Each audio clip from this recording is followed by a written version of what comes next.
Hello, I am Amanda, and I'm going to walk you through the course that I created on digital literacy, and specifically a digital literacy course for students in the age range of grade 2 to 4. So I originally was going to put this on a learning management system, so an LMS, but the more that I thought about it, the more that I wanted to make it openly accessible to teachers and educators, because I feel like this area is really lacking with resources and materials. So I created it as a website, and the purpose of it is for educators and teachers to come and retrieve lessons and materials and resources to then share with their students. So this is the homepage here for digitalitforkids.com. On this homepage, it just has a summary of what it is. It has the recent posts, which are the lessons. And then if you scroll down more, you'll see you can subscribe to receive notifications when there's a new lesson posted. And then at the very bottom, there is a Creative Commons attribution license that I have added as well. At the top here, you'll see the menu. For course information, we have our course profile. So if I click on that, you'll see the framework of the course, the target audience, which is grades 2 to 4 students. It can be done in a face-to-face, virtual, or blended setting. So this course is very adaptable. You can do it at an asynchronous pace or a synchronous pace. Underneath course profile in the menu, there's course outline. So it has each lesson title and what the lesson will be about.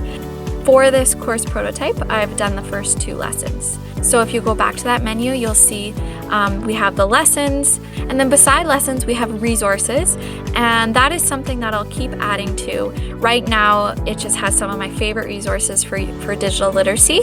So if we go to lessons, if we go to lesson 1, it's called My Digital Literacy Adventure. So if you click on that, you will see the first lesson. So at the top here, we have kind of a summary and a breakdown of what the lesson is. And then underneath that, we have the video lesson on YouTube, and then the activity templates, which can be downloaded. You can download them and use it for an online setting, or you can download them and print them as well. Now, someone did ask, is there a way you can download it without opening it up on the same tab? Can you open it with a new tab?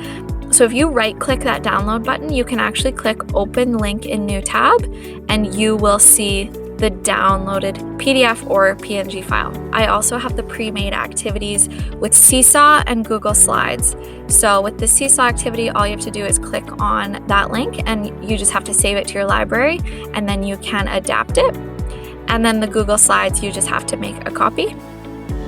And then we have the assessment and other resources. If you go back up to lessons, you'll see the most recent lesson. That's lesson 2 on critical thinking, and it's about deciphering fake news from real news, fact-checking, all of that important information. You'll see some differences in this lesson.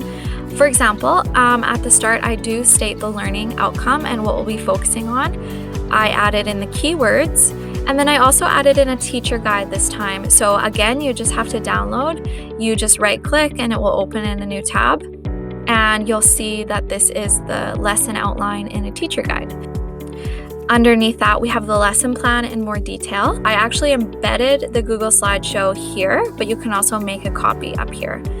So you can even scroll through here and look.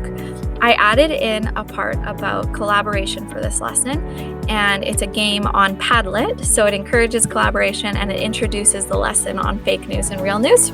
As you go along through this Google Slideshow, you can preview it and see what it contains, and if you want to download it and use it in your classroom.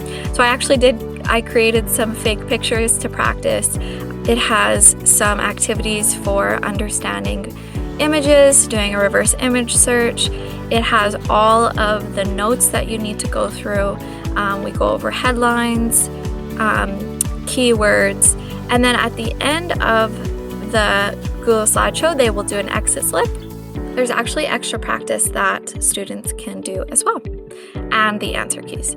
So that's the Google Slideshow, and that contains the majority of the lesson. So if you scroll down more, it does explain each activity in more detail. Here's the video that will introduce the topic to students. Now with this video, you can click closed captioning here, this CC button, and then it will have live closed captions that you can use. So it just increases that accessibility piece.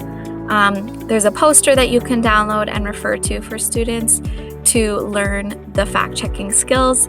And then each activity, again, you download just by clicking that download button, and it downloads with the activity and the answer key.